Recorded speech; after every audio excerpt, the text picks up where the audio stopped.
السلام عليكم ورحمة الله وبركاته. اللهم صل وسلم وبارك على سيدنا محمد وعلى آله وصحبه أجمعين. تعالوا بقى النهاردة هنعمل روتين في الركنة، روتين جامد جدا. المكسلة ومش قادرة تقوم هتتشجع وتعمل معايا إن شاء الله. يلا تعالوا بقى، ما تنسوش اللايك وتحطوا اشتراك في القناة وتكتبوا لي تعليق حلو كده من ايدكم الجميلة. يلا. بسم الله الرحمن الرحيم. صباح الخير يا بنات، عاملين ايه؟ كل سنة وانتم طيبين، سنة دراسية سعيدة عليكم. صلوا على النبي.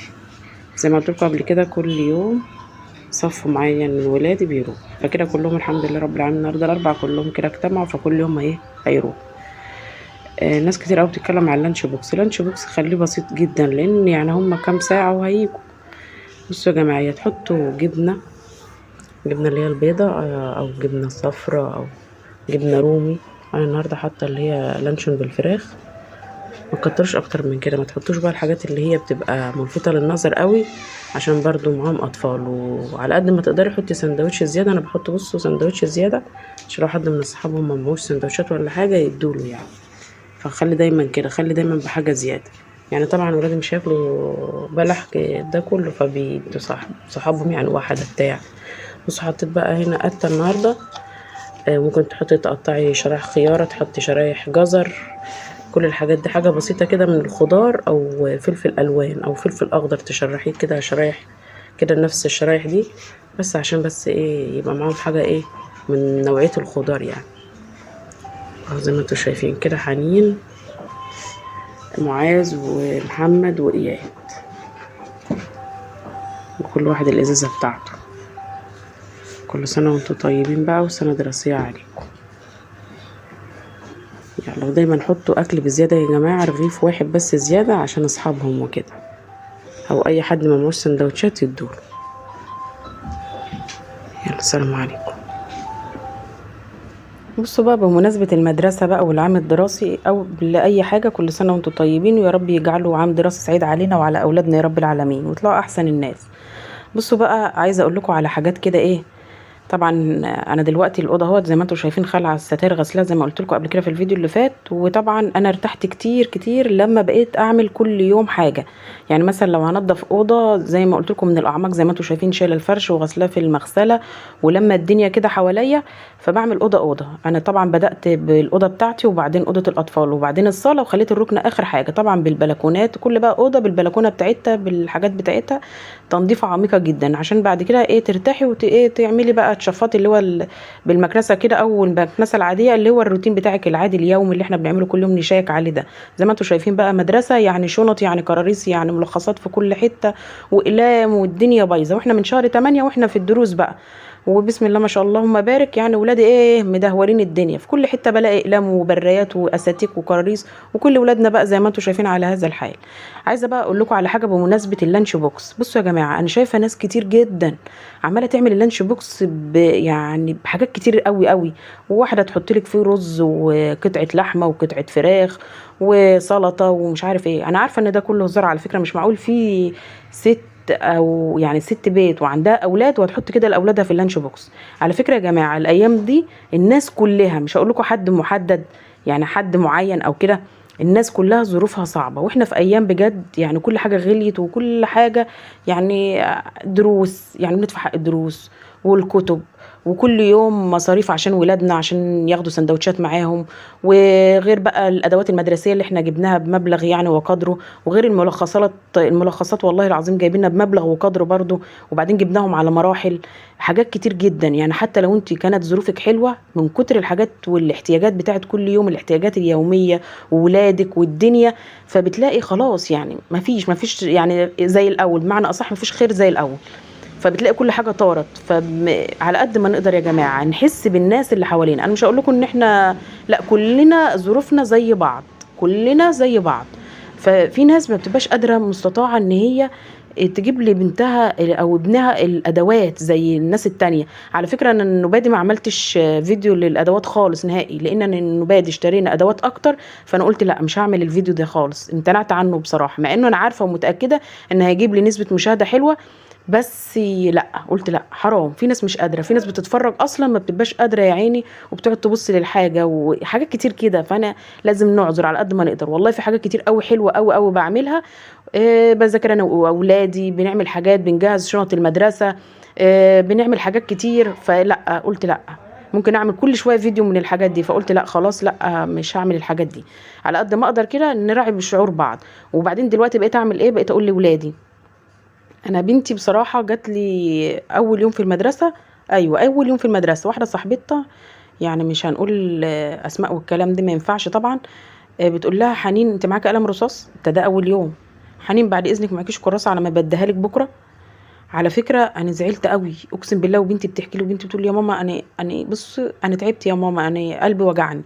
يا حبيبتي انت اديتيها؟ قالت لي اه طبعا يا ماما، اديتها قلم رصاص واديتها كراسه. وجت تاني يوم تديها كراسه، قالت لها لا انا مش عايزاها. ولما عاوز كراسه بنتي قالت لها كده هبقى اخدها منك. وبنتي اصلا مش هتاخدها منها، احنا يعني معانا كل ادواتنا. بس هي بتقول لها كده يا حبيبه قلبي، لان اول يوم، بصوا اول يوم وما كانش معاها ادوات. يعني معنى ذلك ايه؟ معقول الادوات موجوده في البيت ومش هتاخدها معاها؟ لا طبعا اكيد ما فيش يا عيني، ولسه يعني ولي امرها ما جابلهاش الحاجات بتاعتها. فراحت اول يوم يعني على ما كده يعني. فانا قلت لها اي حد يطلب منك اي حاجه، حتى لو معاك قلم رصاص واحد اديهوله، وما تيجي البيت ابقى خدي القلم الرصاص او القلم الجاف او الاستيكه ايا كان، وتعالي خدي من هنا. على قد ما نقدر نساعد بعض. حتى دلوقتي في اللانش بوكس، حتى ولاد الصغيرين علمتهم انا حاطه سندوتش زياده. ان حد طلب منكم او حسيتوا ان حد ما معوش سندوتشات، اديله السندوتش الزياده. مفيش حد وانتوا قادرين ان انتوا تاكلوه، خلاص كلوا مفيش اي مشكله. بحط كل يوم سندوتش زياده. النهارده لسه في سندوتش من ولادي في اللانش بوكس، طبعا بمسكهم اشطف الحاجات دي كلها على الحوض ومش عارف ايه، وببص على اللانش بوكس اشوف مين اللي كل ومين اللي ما كلش. لقيت واحد مرجع السندوتش بتاعه، يعني انا مدياله السندوتشات بس دي الزياده. فايه يا حبيبي؟ قال لي لا يا ماما انا كنت شبعت من الاكل بتاعي، ودي السندوتش الزياده اللي انت حطاه. وكل اصحابي معاهم سندوتشات. والله العظيم ثلاثة بقول الحمد لله يا رب العالمين. يا رب كل الأطفال ولادنا كلهم أجمعين يكون كل واحد مع أكله ومع حاجته، وما يحتاجوا حاجة من حد. بفرح قوي على فكرة. وبزعل قوي لما بلاقي حد محتاج حاجة. والله العظيم شفت مقطع على الفيسبوك، بنت صغيرة، المدرس البنت كانت بتعيط، فالمدرس بيقول لها انت بتعيطي ليه؟ فقالت له بطني بتوجعني. والله العظيم انا قعدت اعيط وطول الليل اعيط. والله وتعبت تاني يوم نفسيا. حبيبتي طب بتعيطي ليه؟ بطني بتوجعني. فقالها ليه يا حبيبتي؟ قالت له عشان انا جعان. قال لها خلاص يا حبيبتي طلعي سندوتشاتك وقعدي كلي وانا مش هضربك ولا هزعلك. قالت له لا انا مش معايا سندوتشات. قال لها ليه يا حبيبتي مش معاكي سندوتشات؟ انت كلتيها؟ قالت له لا انا ما خدتش سندوتشات اصلا، لان ماما بطلت تعمل لي سندوتشات. ليه يا حبيبتي؟ عشان مش معاها فلوس. شفت المنظر؟ بصوا يا جماعه والله العظيم يعني حاجه تزعل. فالمدرس كده ايه سأل يعني بطريقه غير مباشره واتصرف يعني، وجاب لها سندوتشات من اصحابها وكده. والبنت كلت. عرفتوا بقى؟ شفتوا الظروف الناس عامله ازاي؟ يعني راحت المدرسه وما معهاش سندوتشات عشان مش معاهم فلوس ان هي امها او والدها يجيب لهم سندوتشات. بصوا بقى في مقطع برضو شفته على الفيس ومنتشر دلوقتي، ان واحده عم تقول بتناشد وزير التربيه والتعليم ارفعوا الغياب عن ولادي، احنا مش قادرين نجيب ادوات المدرسه ومش قادره اكلهم وكل ده طلع كذب بعد يعني. كل يا جماعه يا جماعه سيبوا مساحه للناس فعلا اللي محتاجه. لان بالطريقه اللي انتوا بتعملوها ديت والترندات والحاجات اللي انتوا بتعملوها دي، هتخلوا الناس اللي كانت بتساعد مش هتساعد. يقولوا اه كدابين. حتى لو حد صادق وفعلا محتاج وعايز، فاقسم بالله ما هيقول لا مش محتاج. فحرام، سيبوا مساحه يا جماعه للناس بجد اللي محتاجه. ولو حد جنبه او قريبه او متاكد ان عارف ان ظروفه وحشه وانت قادر ومستطاع ان انت حتى تجيب ادوات المدرسه لاولاده، او على الاقل تجيب لهم شويه حاجات من اللي هي بتاعه اللانش بوكس، اللي هي اللي هي السندوتشات بتاعه كل يوم اليوميه، هاتوله مفيش مشكله. حتى لو علبه مربى، علبه حلاوه، علبه جبنه، في مره هات لهم عيش فينو، اي حاجه، ساعد باي حاجه. كل دوت والله ربنا بيديها لك اضعاف مضاعفه. انا عملت حاجه اقسم بالله ما كنت اتوقعها، واديتها بحسن نيه ومش في دماغي. قسما بالله ربنا سبحانه وتعالى كان في حاجه انا عايزاه وجات لي بصوا بكل سهوله وكل ارتياح من غير اي حاجه. والحمد لله رب العالمين. فاعملوا يا جماعه والله العظيم كله في ميزان حسناتنا. والدنيا دي ملهاش اي لازمه.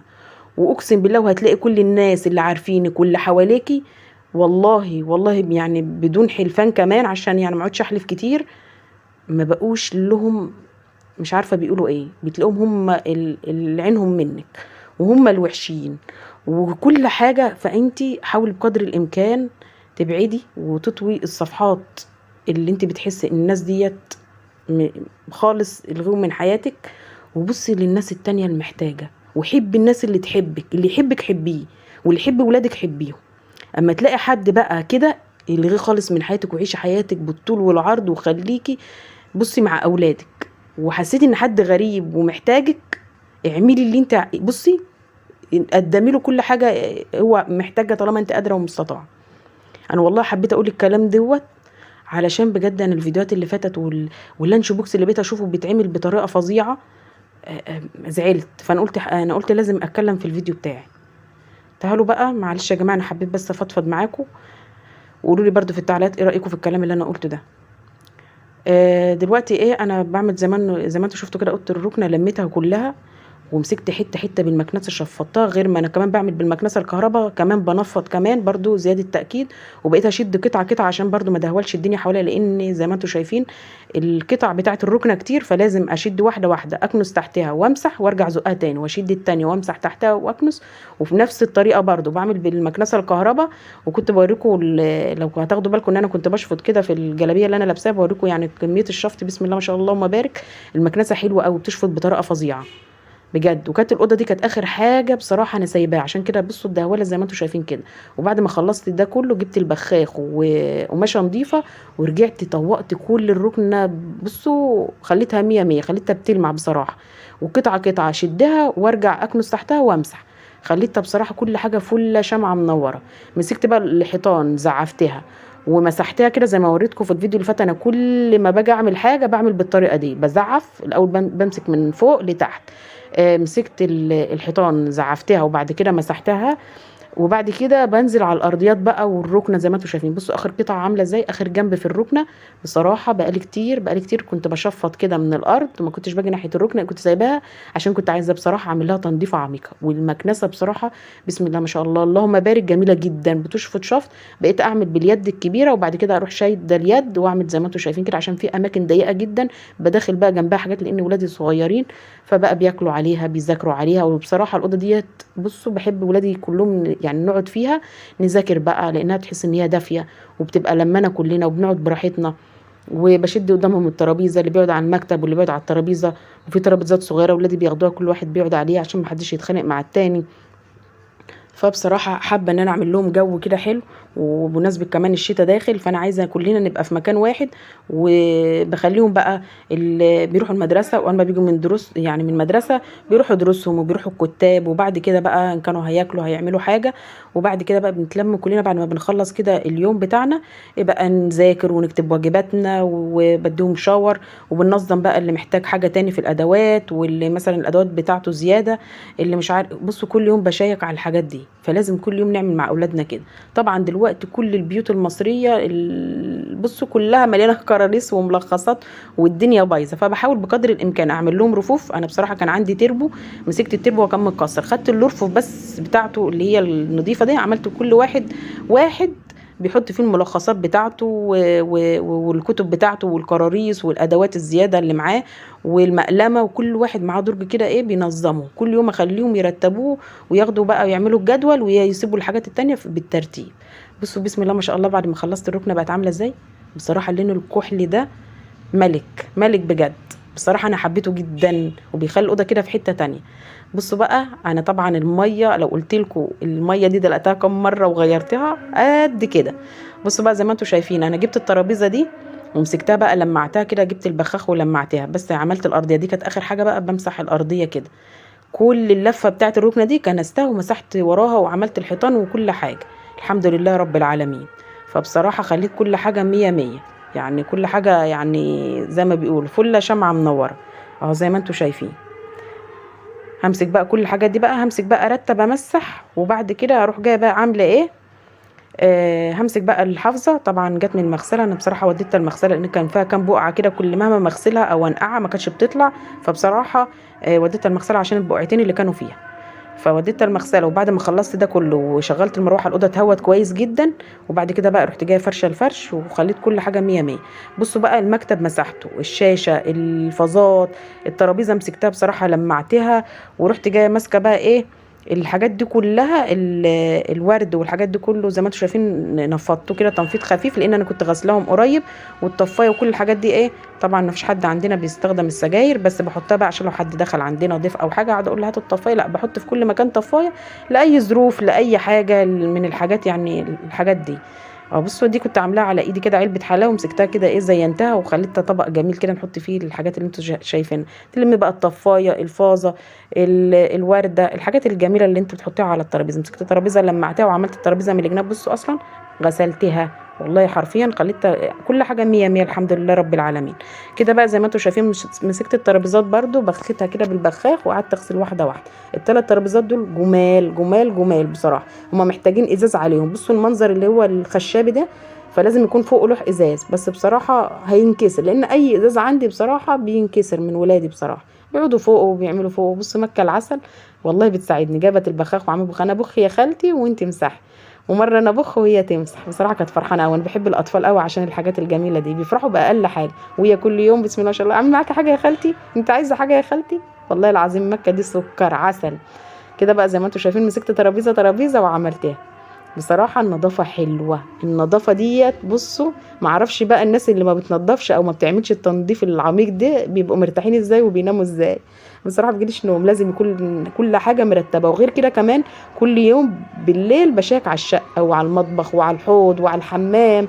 بصوا على كل حاجة لازم كده انام برضو والحوض نظيف وكل حاجة مرتبة وكل حاجة الحمد لله في مكانها ومظبوطة كده.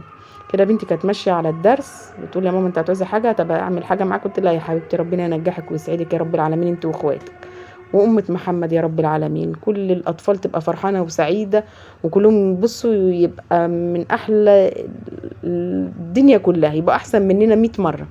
بصوا كده بقى انا جبت تاني، رجعت دلقت الميه وجبت ميه تاني وحطيت فيها منظف عشان بقى اعمل الترابيزات والترابيزه ديت والمكتب بقى والشاشات والحاجات دي. بقيت بصراحه اعصر قوي الفوطه وارجع امسح بيها. الفوطه ديت لهلوبه جميله جدا. ومسكت باب الشقه بقى كده بعد ما نفضته، مسكته بقى بالقماشه كده طوقته محطوط فيه المنظف، مسكت بقى الخشب والوزر وكل الحاجات دي، ما سبتش حاجه بصراحه. وفتحت باب الشقه عملته من بره، والورد شطفته، وفي عندي ورديه كنتش غسلتها.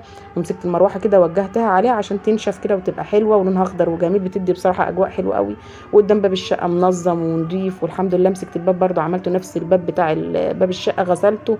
فبصراحه الحمد لله رب العالمين كل حاجه بقت نظيفه ومرتبه، وريحه النظافه كده ايه مفحفحه. الحمد لله رب العالمين على الترتيب وعلى النظافه، وربنا يدينا الصحه والعافيه ونرتب ونقدر نخدم ولادنا يا رب العالمين.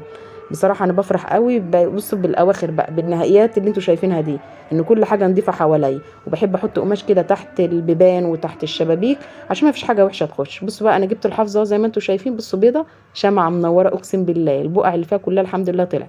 هفرشها بقى وارجع اوريكم كده ايه في النهايه خالص المنظر عامل ازاي بقى والجمال بقى والريحه النظيفه. وقولوا لي في التعليقات ايه رايكم بجد، الاوضه بقى كانت في الاول عامله ازاي ودلوقتي عامله ازاي. الحمد لله رب العالمين، ربنا يا رب يدينا الصحه والعافيه ونفضل نخدم كده اولادنا على طول ونبقى ايه نضاف كده على طول يا رب. ايه رايكم بقى، شجعتوا ولا ما شجعتوش؟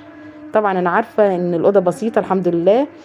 إيه بحمد ربنا على كل حاجه ومبسوطه وسعيده بكل حاجه حواليا وكل ركن في شقتي وكل حاجه، بحب كل حاجه عندي بصراحه.